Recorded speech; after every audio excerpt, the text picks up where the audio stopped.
마지막으로 강덕구 원내부대표께서 현안에 관해 발언하시겠습니다. 천공이라는 역술인이 대통령실 이전에 개입했다는 의혹이 시간이 갈수록 구체화되고 있습니다. 대통령실은 진실이 아니라고 말합니다. 진실로 대통령실의 주장이 거짓이 아니길 바랍니다.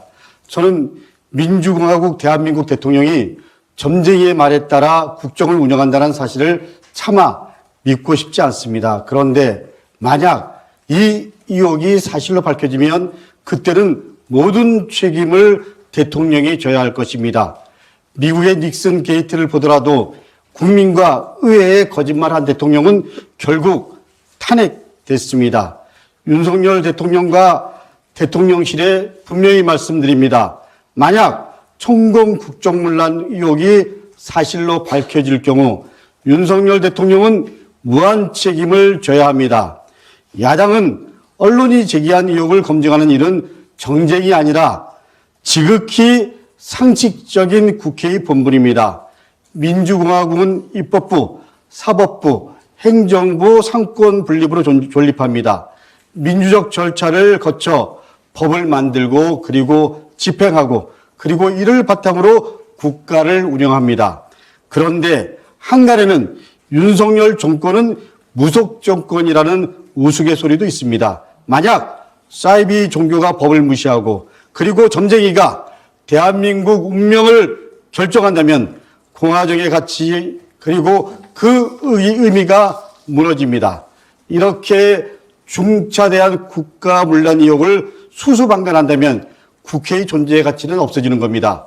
정확한 사실관계 확인을 위해 저는 대통령실과 경찰청 그리고 용산구청의 당시 대통령실 출입 기록과 CCTV 화면 자료를 요구했습니다. 그러나 대통령실은 묵묵부답입니다. 경찰청은 보관기관이 도래해 자료가 없다고 합니다. 용산구청은 개인정보라 주지 못한다고 합니다. 어제 대정부 질문에서도 총공의 관저 답사가 주요 이슈였습니다. 그러나 결론은 내려지지 않았습니다. 오히려 국민들의 궁금증만 키워졌습니다. 대통령실의 촉구입니다. 이제 명백한 진실을 가려 모든 의혹을 깨끗이 털고 갑시다. 국민적 의혹을 해결하고 국론 분열을 막기 위해서라도 의혹이 사실이 아니라면 있는 그대로 밝혀야 합니다. 윤석열 대통령에게 진심으로 촉구합니다. 지난 대선에서 보여준 왕자 논란부터 총공 논란까지 무속 의혹 논란으로 더 이상 국가를 흔들지 맙시다.